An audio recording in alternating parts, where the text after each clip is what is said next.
Hello and welcome to The Big Picture. The tragic death of 9 soldiers of the Indian Army and miraculous survival of one soldier, Hanmantappa, in the Siachen glaciers following an avalanche has kept the country on an edge.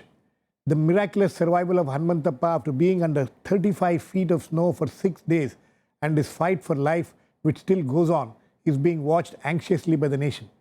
However, as the tragedy of the deaths play out, the debate has once again begun about the need or otherwise for the soldiers to be posted in this 20,000 feet and higher glacier.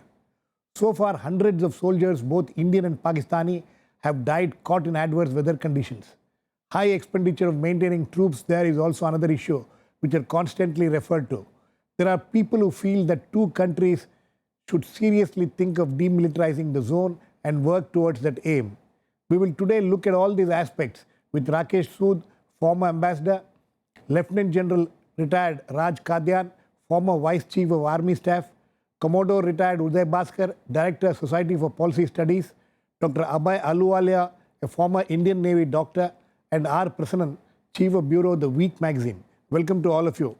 Uday Bhaskar, how do you look at this entire episode? What has happened there, this miraculous survival, but also the tragic deaths? I would say, first of all, Girish, with anguish at the fact that we have lost 9 brave soldiers in Siachen. And of course, concurrently, also with some amazement that one soldier, Hanmantappa, the Lance Naik, was found alive under those conditions and after so many days. And the fact that our rescue team could bring him back in that condition, I think, is testimony to the professionalism of the pilots as also the doctors and the entire Madras Pulton that was part, and the others who had engaged or who had helped to evacuate Hanmantappa. And I think by extension, today in the country, there is a greater awareness about the kind of challenges that the Indian military, both the Army and the Air Force, have to deal with in relation to Siachen, and I'm sure we'll come to that point about whether or not we should be there. And I think in the last 24 hours, the fact that Prime Minister Modi was able to go to the hospital and inquire about Hanmantappa has also sent, I think, a very strong signal about the way in which the entire country is now anxious and rallying around. Right. And perhaps an indirect acknowledgement of the soldier and the contribution of the soldier to the larger national effort. General Kadyan? General Kadyan, the question is, this kind of tragedies have kept happening in this.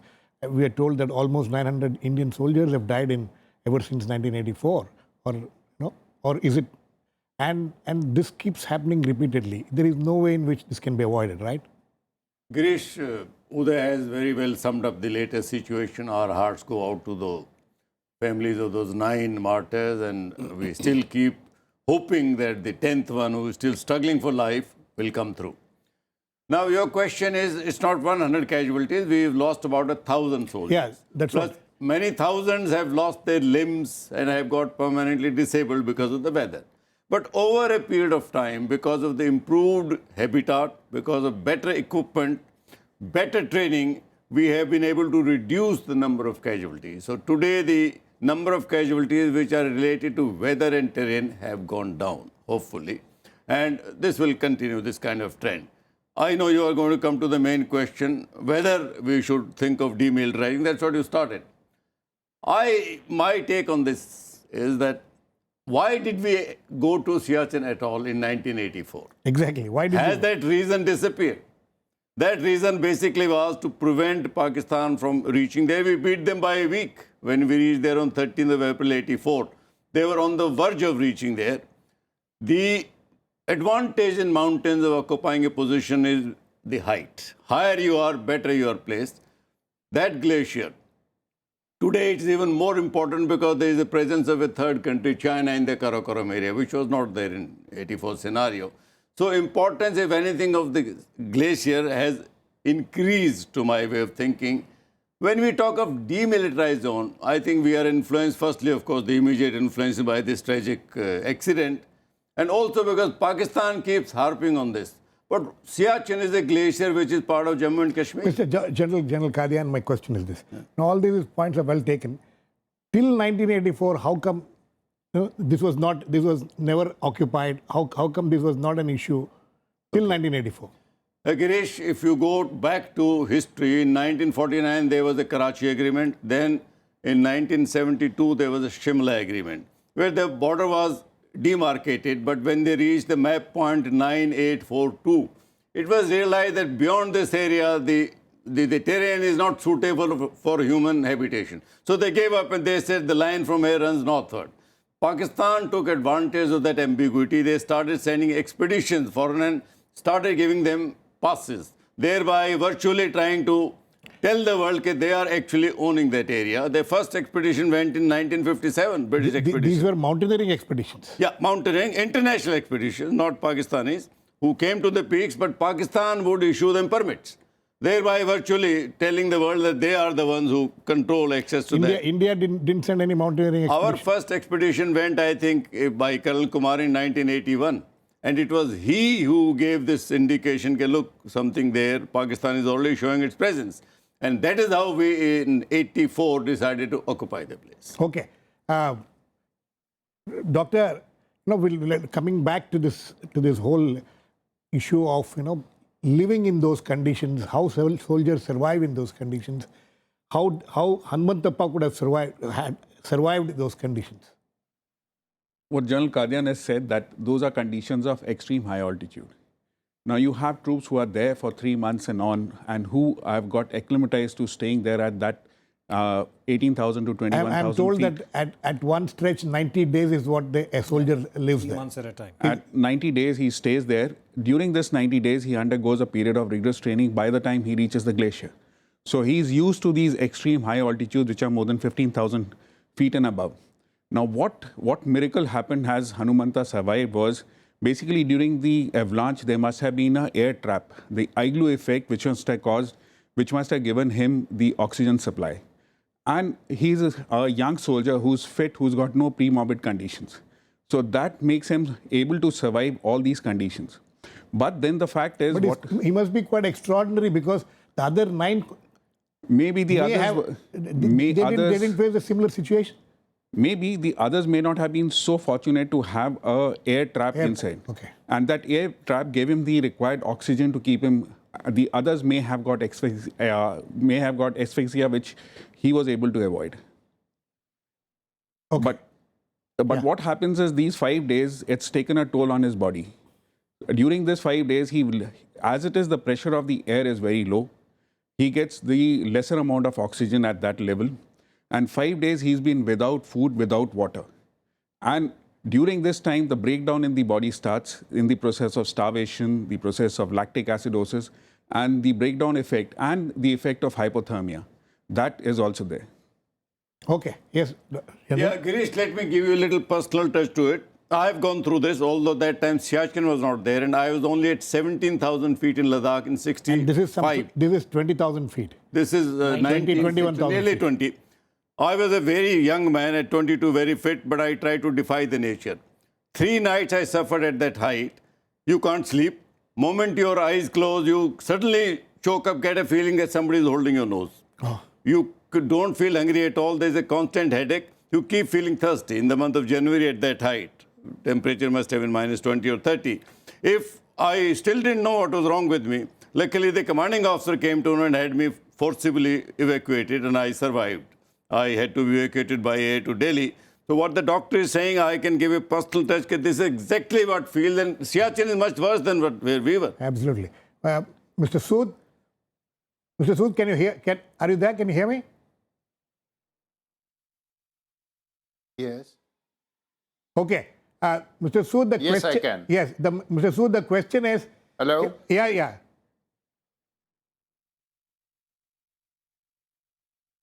The question, Mr. Sood, the question is this. Yes. That, it is said that this Siachen, if the two countries, India and Pakistan, decides to, settle something in this region, this is one of the low-hanging fruits, and which can also lead to a larger peace deal between the two countries. Is Siachen considered a low-hanging fruit where a peace can be worked out, or you think that the two countries are not willing to talk peace here, or to demilitarize?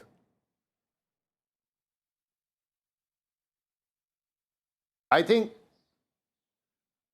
there are other low-hanging fruit. The problem with Siachen is that we came very close to signing an agreement, but then ultimately the differences about authenticating the actual ground positions, that is what led to the breakdown of the agreement. And that reflects a degree of mistrust between the two sides. And as was pointed out by the general earlier, in 1984, when we took control of Siachen, we beat the Pakistanis by a week. So, and I think the degree of mistrust indicates that we need some kind of assurance that neither side will try to preempt the other in re-establishing control over this territory. Therefore, I think that there are other low-hanging fruit that we should target till we can build up a degree of trust that we can accept the ground-held position and authenticate it, and then go and deal with Siachen and resolve it. When was the last this issue was discussed between the two countries, Mr. Sood?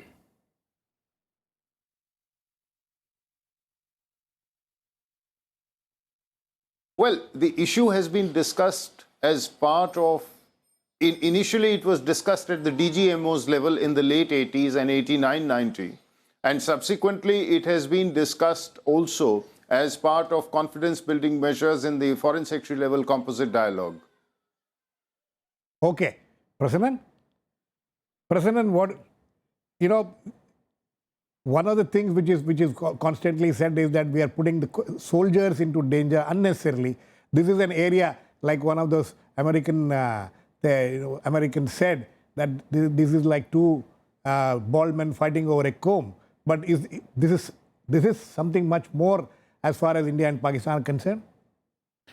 No, I mean, if you look at every war that way would look unnecessary, or every kind of a deployment would look unnecessary. Yes, we all want peace, but at the same time, there are certain realities to be faced.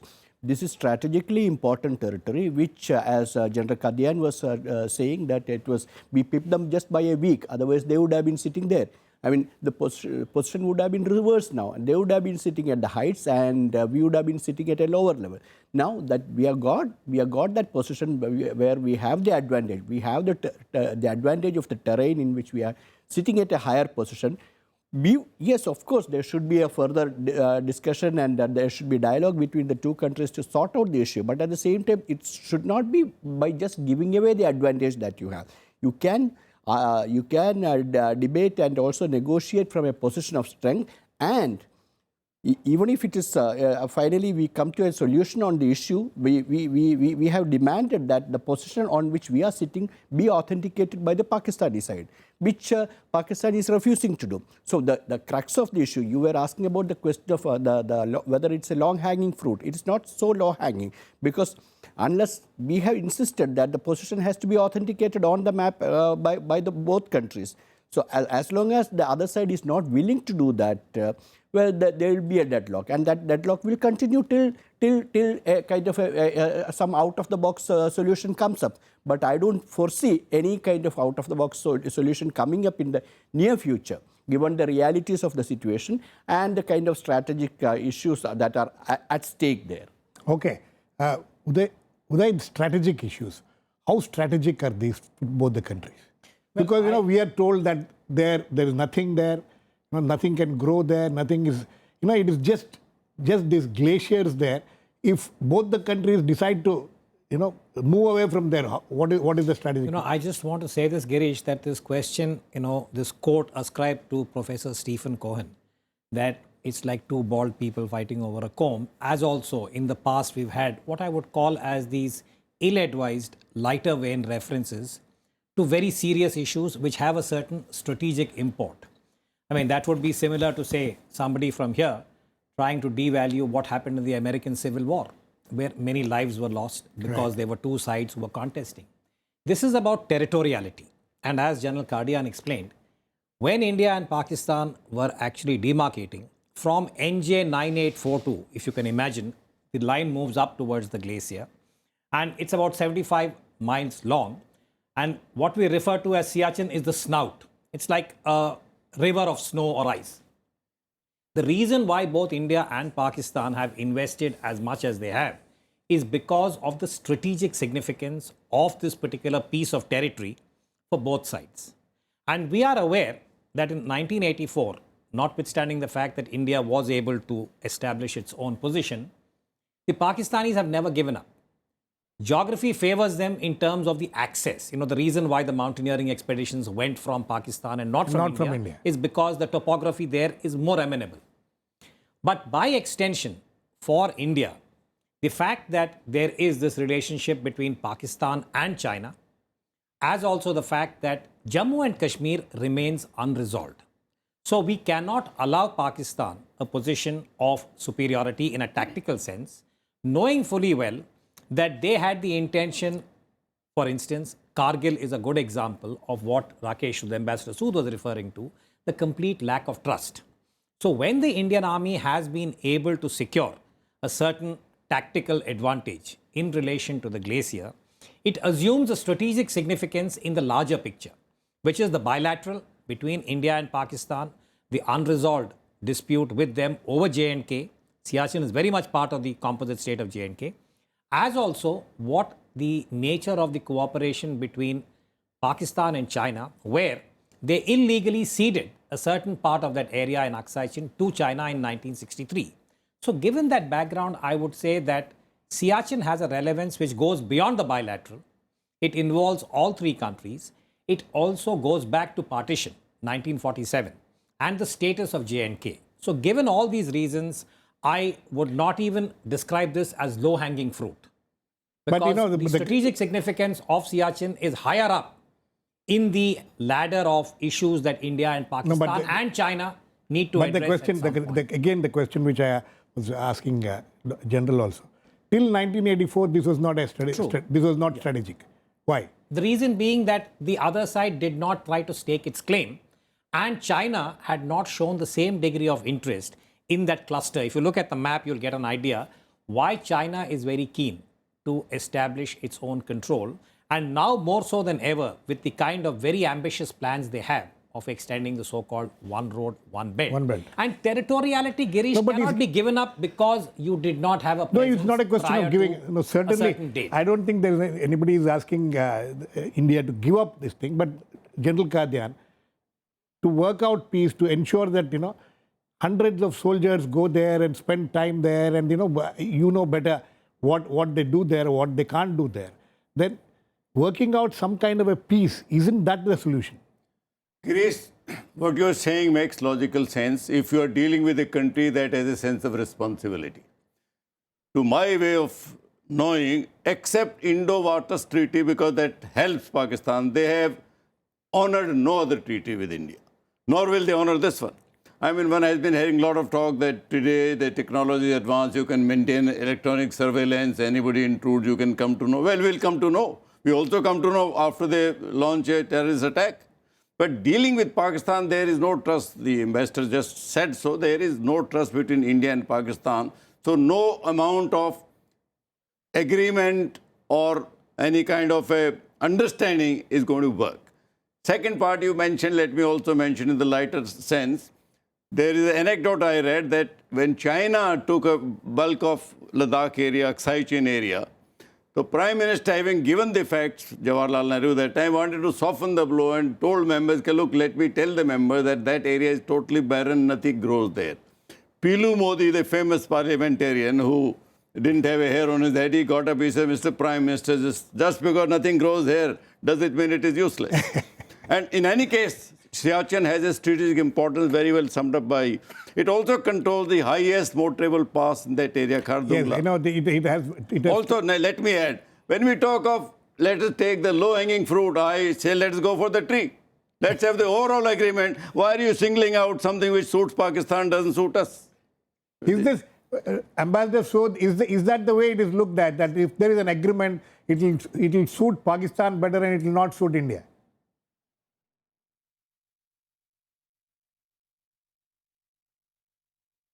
Well, I think I would go back to addressing what you said. Is it low-hanging fruit? And as I think General Kadyan has said, as Uday Bhaskar has said, doesn't seem like low-hanging fruit because of the lack of trust. So I think we can't really go for the tree because I think that is too ambitious. Perhaps we should look for other low-hanging fruit. Maybe we can look at the Sir Creek maritime delimitation, where the consequences of a breakdown of the agreement are not going to be so severe. And to answer your earlier question, how strategic is it? Look, if it was not so strategic, Pakistan, there have been more than 1,200 lives that Pakistani soldiers, Pakistan Army has lost here. If it was not so strategic, then I do not think that Pakistan would have made this kind of sacrifice. So I think both sides see it as of enormous strategic significance. Okay, Doctor, when it comes to the training of the soldiers and things like that, and so many soldiers dying there, and what kind of training can they be given where they they need not, they can overcome these problems and survive instead of so many dying? At first, Because we are told that so many deaths which have happened there, most of them have happened because of adverse weather conditions, not because of any battles or fighting there. Right, General? Yes, most casualties occur. if you look because of at terrain and climate.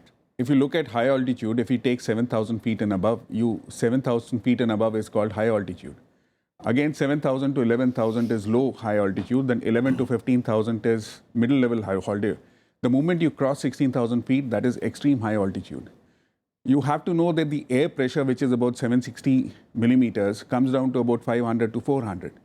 If you take the oxygen concentration 20%, you are breathing half the concentration of oxygen. So the troops which you have to send there for 90 days, they have to be in extremely good physical condition. And what happens is the troops which are selected, they have to be in extremely good shape. And you have a regular period of acclimatization which the troops undergo, in which they move from low altitude to high altitude. And only when they are extremely fit, they are subjected to stay there for 90 days.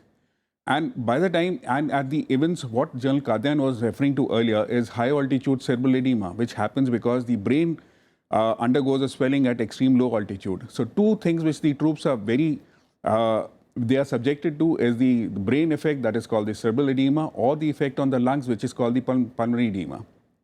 And if you acclimatize the troops, which happens with the Indian Army, you have very little incidences of these disorders. This other problem which the soldiers face is extreme low temperatures, that is hypothermia. But the kind of equipment which people have, which the soldiers have, that prevents the extreme hypothermia which happens. And moving out the troops regularly prevents this kind of long-term effect of these attitudes. So if we've been maintaining troops for past 32 years, we've not had many incidents of high altitude pulmonary edema or cerebral edema. So that means our acclimatization schedules and the other parameters are working effectively. This avalanche which happened was an unfortunate event, which was a nature's calamity. Okay, Prasannan, it's since 2003. Since 2003, there has been a ceasefire in this region, and it has held more or less. We have not heard of any fighting there or any casualties there because of fighting. So you think that in this situation, it has been 13 years now, almost 13 years now since the ceasefire has been working. So why not work for a permanent solution? Girish, yes, the effort to have a permanent solution is happening because the two countries are engaged quite frequently in the dialogue process. But at the same time, the dialogue process gets derailed because of various other reasons. Because of the terrorist attack recently, we got the two countries were about to start the discussions on the part of the composite dialogue process when the Pathankot attack happened. It happened earlier at the Bombay attack also. So there are several other issues that are also being taken through as the baggage to this issue. So which is holding down the peace process between the two countries. Now talking about 2003, the ceasefire and all that. Yes, the ceasefire is holding on now.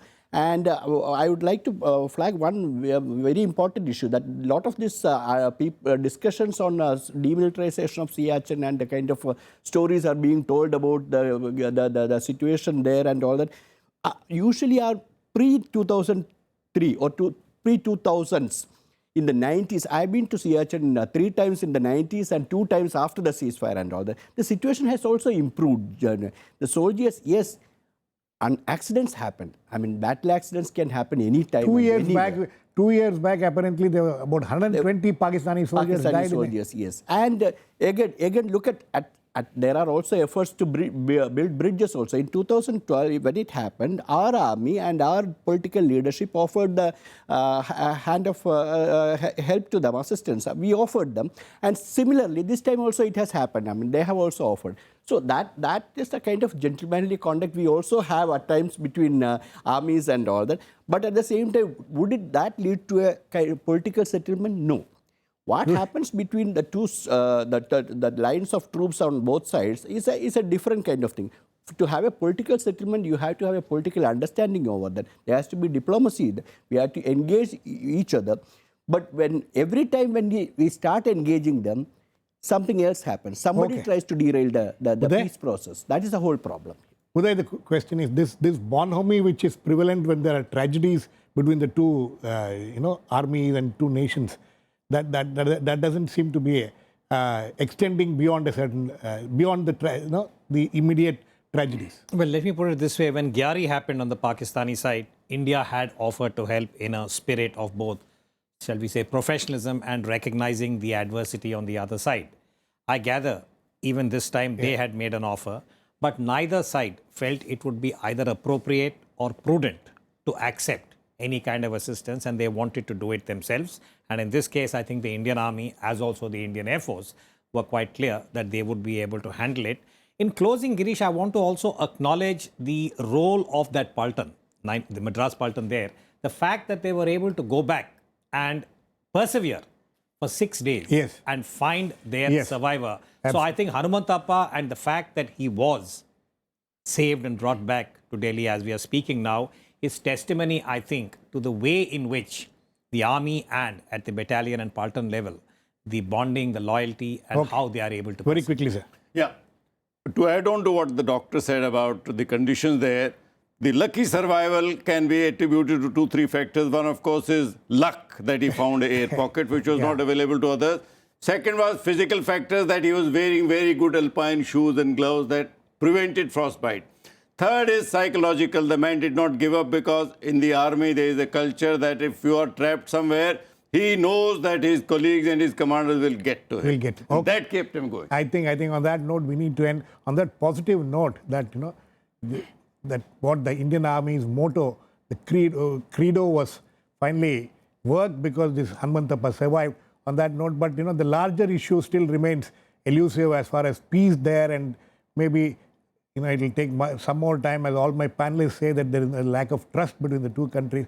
Hopefully we'll find more trust and to avoid such tragedies in future. Thanks to all my guests. Please keep watching. We'll come back with another issue, big picture, same time tomorrow.